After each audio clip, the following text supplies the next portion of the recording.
그래서 이렇게 한번 인사하겠습니다. 오늘이 더 멋져 보이십니다. 아니, 남자 성도님들은 멋져 보이시고 여자 성도님들은 예뻐 보이신다고 하셔야죠. 다시 하겠습니다. 시작. 오늘이 더 예뻐 보이십니다. 이 원래 마스크를 껴도 눈빛만 봐도 예쁜지 못 났는지 다 압니다. 눈웃음이 1,000만금을 줘도 못 바꿀 만큼 예쁘신 분들이 있어요. 성도의 눈웃음. 예, 여러분들이 웃으면서 미소 지으면서 서로를 격려하는 그 순간, 하늘의 신령한 복과 땅의 기름진 복이 채워지는 그 순간, 하나님의 은혜가 넘치는 그 순간, 지금 이 예배드리는 이 순간이 될 줄 믿습니다. 예, 사랑하는 여러분, 오늘 말씀을 통해서 함께 은혜를 나누고자 합니다. 세상 사람들은 요즘을 이끌어서 참 어려운 시대다라고 이야기합니다.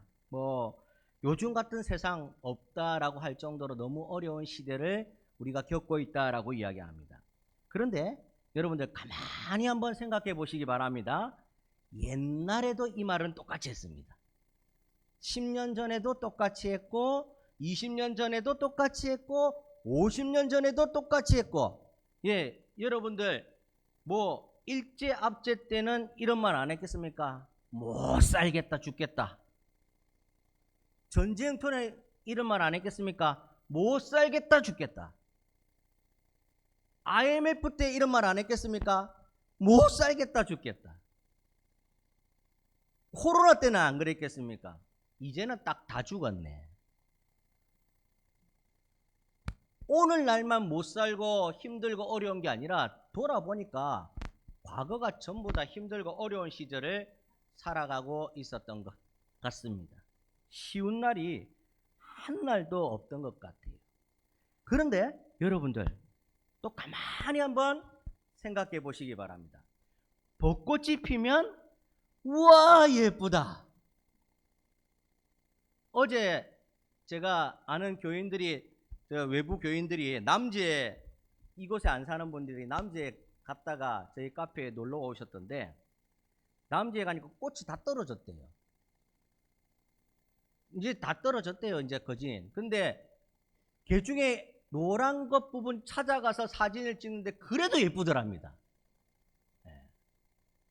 벚꽃이 피고 개나리가 피고 진달래가 피우면 또 봄이 왔다고 예쁘다. 또 초록이 파랗게 물들고 있으면 이야 푸르다. 너무 푸르다. 또 예쁘다. 또 단풍이 지고 알록달록하면 또 예쁘다.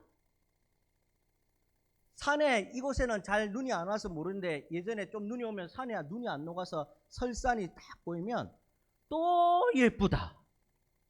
가만히 생각해 보세요. 못 살겠다 죽겠다 못 살겠다 죽겠다 하는 사이사이에 예쁘다 예쁘다 예쁘다 예쁘다 다 사이사이에 들어 있습니다. 안 그렇습니까? 예. 잠깐만요.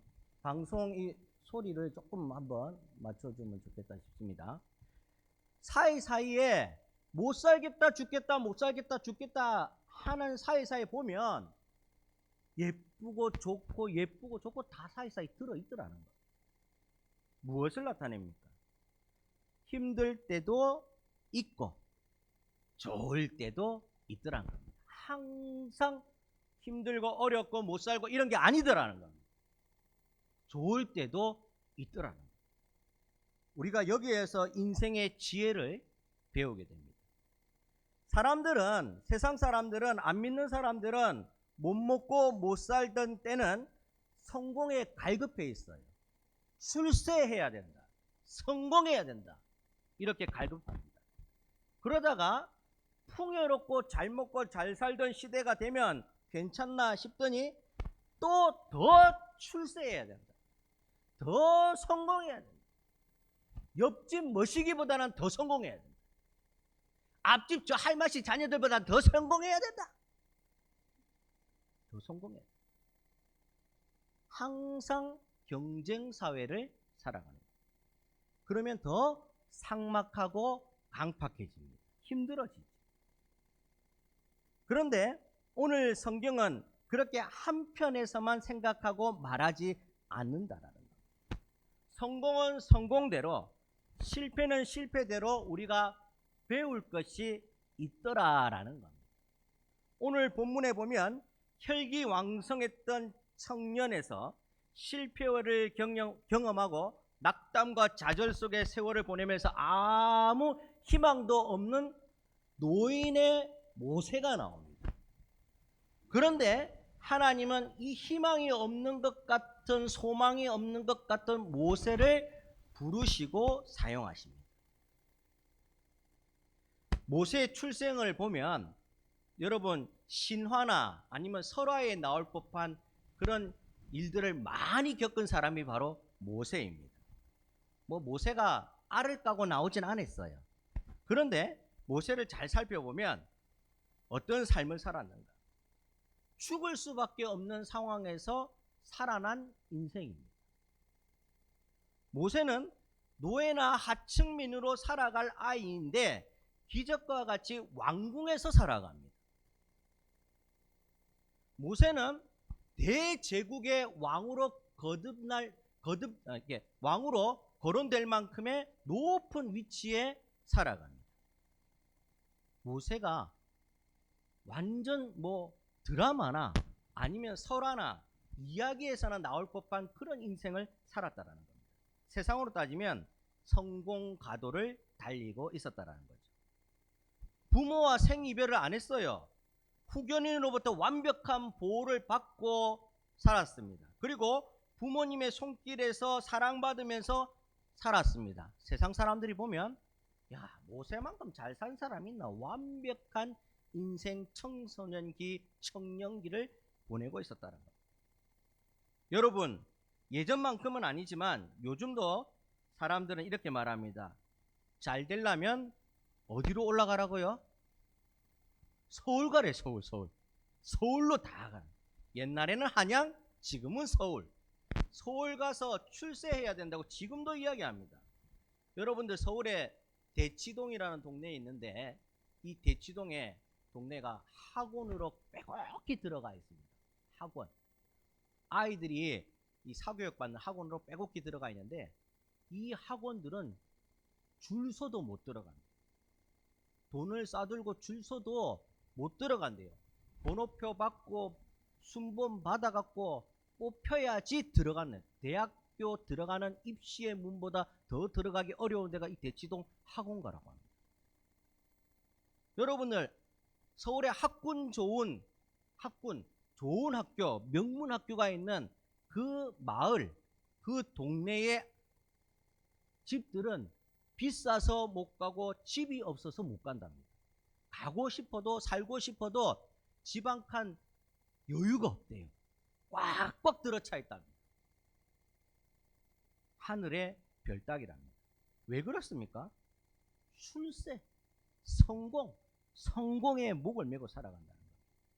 성공의 본질이 있는데 이 본질이나 과정들은 무시하고 성공의 결과만을 보고 살아간다는 겁니다.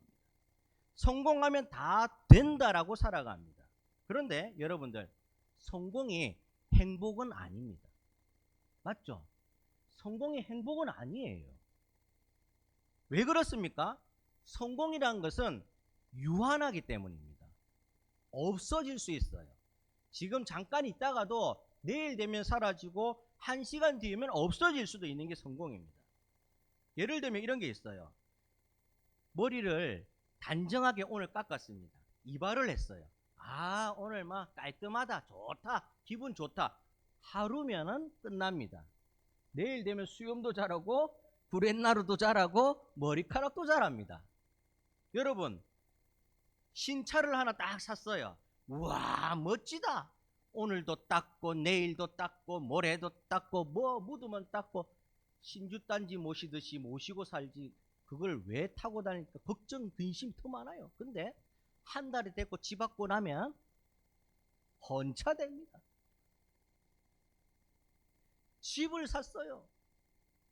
오늘도 쓸고 내일도 쓸고 앉지 마라! 먼지 묻는다! 1년 지나면 헌집됩니다.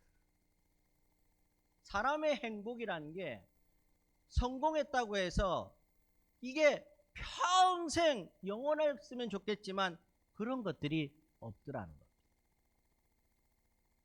짧은 건 하루도 못 가고 조금 길다 싶어도 1년이 못 가더라는 것. 성공이 행복이 아니더라는 거죠. 지나면 헛것되고 그렇다는 것. 부, 공부, 명예, 권력, 이 성공한다고 해서 이게 평생 영원토록 갈 것 같지만 그러지 않더란 겁니다.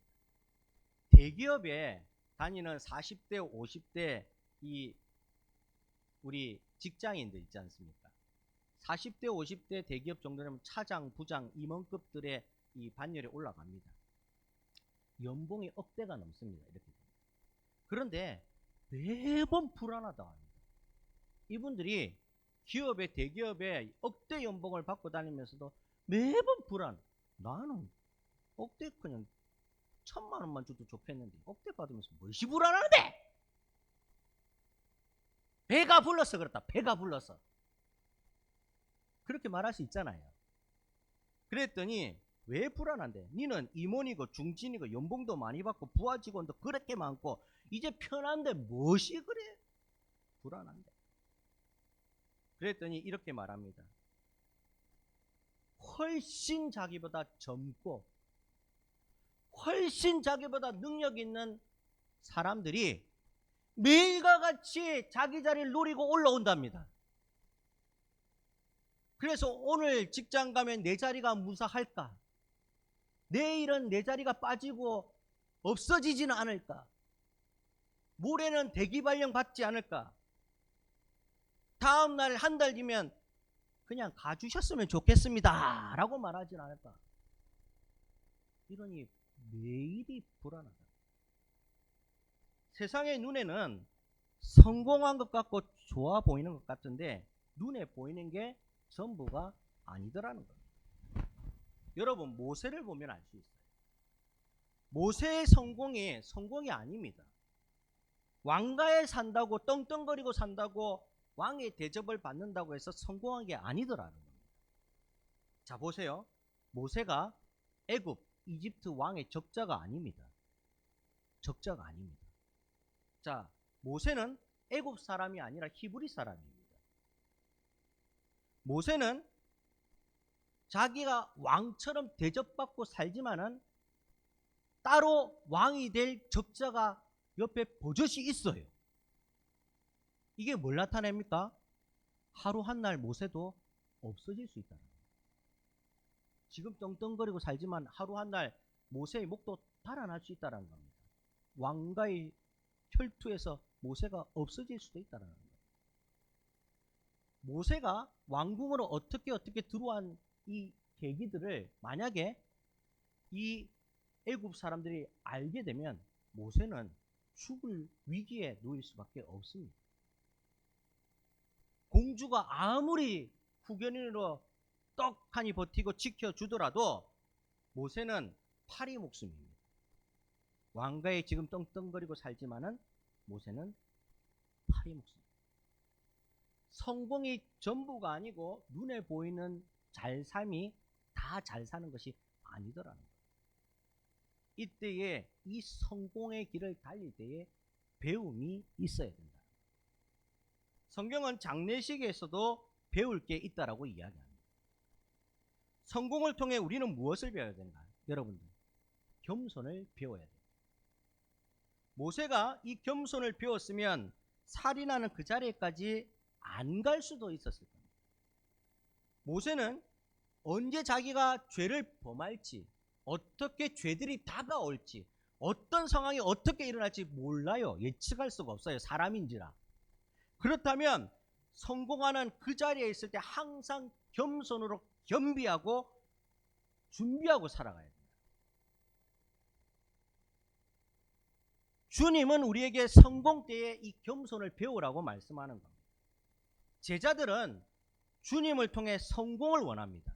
그러니까 저는 주님 오른쪽 자리 내 자리 아닙니까? 주세요. 아이고, 저 왼쪽 자리는 제 자리입니다. 제가 자청용 500호 아닙니까? 이 자리 하나쯤은 제가 얻어도 안 되겠습니까? 주님을 통해 성공을 원합니다. 그런데 주님은 겸손의 왕으로 오셨습니다. 겸손의 왕으로 오셔서 제자들의 발도 닦아주시고, 겸손의 왕으로 오셔서 우리를 대신한 십자가에 돌아가 주시고, 모진 고통을 다 당하셨다는 것. 그래서 진짜 성공, 구원을 보게 하셨다는 것.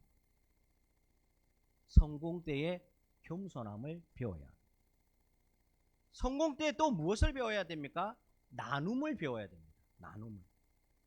우리는 주님의 평균케 하시는 손의 원리를 따라가야 됩니다.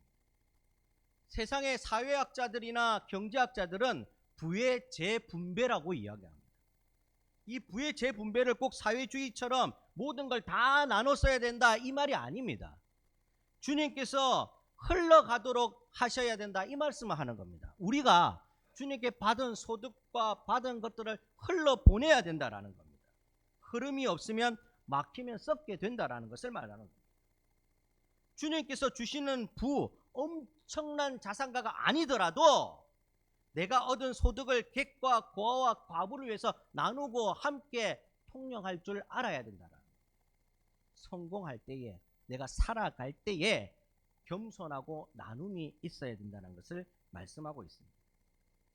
이게 바로 하나님의 뜻이라는 거예요. 모세는 자기 원대로 왕가에 들어가지 않았어요. 하나님의 뜻과 계획에 의해서 그 자리에 간 겁니다. 그러면 분노를 표출할 것이 아니라 나눔을 실현해야 됩니다. 그러면 아마 히브리 사람들의 태도가 조금은 달라졌을 수도 있을 겁니다. 매스컴에서 이런 기사를 본 적이 있습니다. 고아원이나 보면은 아이들이 참 있잖아요. 이 아이들이 명절이나 무슨 날이 되는 거 별로 안 좋아한답니다. 고아원에 있는 아이들이 명절이나 무슨 날 별로 안 좋아한답니다. 왜 안 좋아하니 하니까 그날 되면 먹을 것도 많이 주고 선물도 많이 받고 용돈도 받고 되게 좋을 텐데 왜 안 좋니? 그래서 싫답니다. 꼭 전시관에 갇혀있는 그런 모습 같다. 왜 그날만, 그때만 찾아와서 전시관에 갇혀있는 모습인 양 바라봐 준다는 거예요. 무슨 말씀하는 거예요? 나눔이란 것은 어느 날 어느 시기 특별한 행사가 아니라 일상의 생활 속에서 해야 된다. 예수 믿는 사람은 서로 통용하는 것을 일상의 생활에서 실현해 주어야 된다는 거예요. 그래야 여기에서 배움이 있다는 거예요. 이제 실패에서도 우리는 배워야 됩니다. 사람들은 성공은 좋아하는데 실패는 싫어합니다. 이런 고사성어가 있어요. 병가지 상사. 무슨 뜻인가 하면 전쟁에서 실패라는 것, 진다는 것 있을 수 있잖아요. 전쟁을 하다 보면 지는 전쟁도 있다라는 겁니다. 그래서 한 번 실패하고 진 것 때문에 낙심하거나 낭망할 것이 아니라 그것을 기반 삼아서 다시 일어서서 전쟁을 해서 힘써 싸워라, 이 말이라는 겁니다. 병가지 상사. 무슨 말인가? 실패했다고 끝나고 낙담하고 포기할 것이 아니라 그곳에서도 배울 게 있더라는 겁니다. 배워야 된다는 겁니다. 실패를 뼈 아픔에 비교합니다. 뼈 아픈 거. 여기서 뼈 아프다는 말은 그냥 근육통, 파스 붙일 정도의 근육통이 아닙니다. 여기서 뼈 아프다는 말은 골절상. 뼈가 부러졌을 때에 느끼는 통증, 엄청나게 다가오는 아픔. 그래서 실패를 뼈 아픔에 비교하잖아요. 뼈 아픈 실패라고 이야기하지 않습니다. 그런데 남들이 이렇게 싫어하는 고통스러운 뼈 아픈 실패 가운데서도 배울 게 있다라는 거예요. 배워야 한다. 모세는 살인하고 하루아침에 도망자가 돼서 광야로 내몰리게 됩니다. 하루아침에 자기의 후견인 화려한 왕궁, 부모님의 손길 떨어져서 외톨이가 됩니다. 빈털터리가 됩니다. 안전을 보장받지 못하는 이제 처지로 몰리게 됩니다. 광야 인생길 살아가면서 딱 봐도 실패자입니다. 거렁뱅이가 따로 없습니다. 실패. 높은 곳에 있다가 떨어져 버리면 그 실패에 대한 감정이 더 확 밀려온답니다. 그래서 높은 곳에서 떨어지신 분들이 더 우울감이 심하고 힘들어한답니다. 모세를 봤을 때는 세상 사람들 진짜 실패했다라고 딱 낙인 찍을 수밖에 없는 사람이 바로 모세였다는 겁니다. 이제 다 끝났고 주님 부르시면 가야 되겠다, 이 생각으로 살아갈 수밖에 없는 실패의 길을 걷는다는 겁니다. 그런데 모세는 그 실패에서 배웠다는 겁니다. 광야길에서 외로움과 삭막함을 통해서 자기를 돌아보게 되죠. 그러면서 내면을 한번 짚어보게 됩니다. 나는 어떻게 살았을까? 나는 어떻게 살아가야 될까? 나는 누구로부터 은혜를 받고 그 자리에 있었을까? 나는 무엇을 잘못해서 이렇게 되었을까? 내면을 한번 돌아보게 되는 거예요. 광야의 힘든 세월을 보내면서 힘든 출애굽의 여정을 먼저 알아보게 되는 거예요. 광야 생활을 먼저 하면서 앞으로의 출애굽 생활들을 먼저 답습을 한번 해본다는 거예요. 처와 가족들을 건사하고 유목을 하며 가산들을 지키면서 이스라엘 민족들을 이끌 리더십을 공부하게 되고 어떻게 사람들과의 관계를 맺어야 되며 사람들에게 어떻게 해주어야 되는 리더로서 성장해야 될지를 그곳에서 배우게 되더라고요. 자기는 아마 전혀 몰랐을 거예요. 그런데 하나님의 섭리와 계획 가운데 세상 사람들은 실패라고 하는 그 장소에서 배우게 되더라고요. 소중한 배움을 얻게 됩니다. 그때에 하나님이 부르십니다. 성공도 해보고 실패도 해보고 성공해서 배워야 될 것도 배워보고 실패해서 배워야 될 것도 배워보고 이런 한 사람을, 이제 다 끝났고 노인이고 힘이 없다고 한 사람을 하나님이 부르십니다. 그리고 애굽이라는 대강대국의 왕보다 훨씬 더 위대한 구원 사업의 영도자로 세워주신다는 겁니다. 성공과 실패를 경험하면서 숱한 배움의 길에서 갈고 닦은 모세, 이러한 시절이 있었기 때문에 준비된 그릇으로 하나님은 사용하신다는 겁니다. 하나님의 계획이 있다는 겁니다. 우리를 향한 하나님의 사랑의 계획들이 다 존재한다는 겁니다. 우리가 이 땅 가운데 살아갈 때에 우리를 위한 계획들이 있기 때문에 우리는 성공했다고 자만할 필요도 없고 실패했다고 낙심할 필요도 없다라는 거예요. 그곳에서 배울 것을 찾아가면 된다라는 말씀입니다. 그럼에도 불구하고 세상 사람들은 늘 성공을 배우고 싶고 성공하고 싶고 성공해서 잘 살고만 싶습니다. 사랑하는 여러분, 우리 성도들도 성공을 배우고 성공하고 성공해서 잘 살면 좋습니다. 그렇게만 딱 잘 살고 싶습니다. 저도 여러분들이 안 아프고 건강하고 잘 되고 복 받고만 살기를 소망합니다. 이럴 때 아멘 크게 안 하시면 곤란한데, 성도 여러분들도 안 아프고 건강하고 잘 살고 복 받기를 소망합니다. 그렇지만 조금은 아플 때도 있습니다. 네. 그렇지만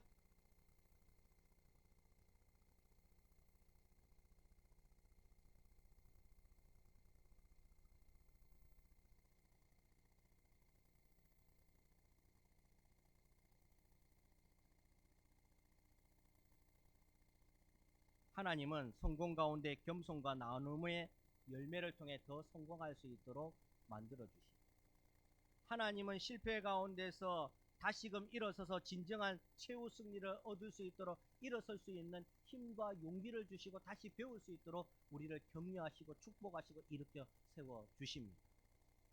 이것을 우리가 기억해야 해요. 이걸 기억하느냐 못하느냐에 따라서 우리가 여기서 나아갈 수 있느냐 주저앉느냐가 결정됩니다. 제가 초두에 말씀드렸잖아요. 아이고 오늘 같으면 딱 죽겠다. 근데 10년 전에도 오늘 같았으면 딱 죽겠다. 50년 전에도 오늘 같았으면 딱 죽겠다. 세상 매 단단히 오늘 갖다 쓰면 딱 죽어. 그런데 또 생각해 보면 와, 오늘은 하늘이 맑아서 좋고, 오늘은 비가 와서 가문 땅에 해가 돼서 좋고, 오늘은 바람이 살랑살랑 불어서 낮잠 자기 좋고, 오늘은 태풍이 쳐서 저 비바람에 모든 해충들이 다 날아가서 좋고, 좋은 날이 있더라는 거죠. 사랑하는 여러분, 성공했다고 으스댈 필요가 없고, 실패했다고 낙심해서 축 처져 있을 필요가 없습니다. 성공했을 때는 겸손과 나눔으로 더 성공하고, 실패했을 때는 답습하지 않도록 다시 한번 살펴보고, 하나님을 따라서 다시 한번 일어서 보고 힘을 내보는 겁니다. 그래서 다시 열매를 맺는 겁니다. 이게 하나님의 방법입니다. 이게 하나님의 계획입니다. 하나님께서 우리라는 그릇을 사용하시기 위해서 이와 같은 엄청난 계획들과 사랑을 부어주시고 있다는 거예요. 지난주에도 제가 말씀드렸죠. 주님! 내가 떠나가는 거지 주님은 절대 여기 계신다고. 맞잖아요. 주님! 나만 주님을 멀리 하려고 하지 주님은 그럼에도 불구하고 왜? 하고 따라오신다니까요. 말을 안 들으면 벌을 주시기 위해서라도 따라오시는 게 우리 주님이신. 절대 주님이 우리를 떠나지 않으십니다. 그 주님께 성공과 실패를 통해서 최후 승리라는 것을 배우시기를 주의 이름으로 축원합니다. 말씀을 맺겠습니다. 사랑하는 여러분, 힘든 시절, 몸도 아프고 마음도 아프고 되는 것이 없다고 하는 이때에 우리는 꿈을 꿔야 됩니다. 이것을 딛고 일어서는 꿈을 꿔야 됩니다. 그리고 우리가 조금 나아졌을 때, 조금이라도 여유가 생겼을 때, 조금이라도 마음이 생겼을 때에는 겸손과 나눔으로 섬겨야 될 줄 믿습니다. 이게 바로 하나님의 사람의 살아감의 방편이고 방법입니다. 이것을 기억하시고 오늘도 성공과 실패를 통해 배움이 있는 우리가 세상 가운데 섬김을 다할 수 있는 저와 여러분들이 되시기를 주의 이름으로 간절히 축원합니다.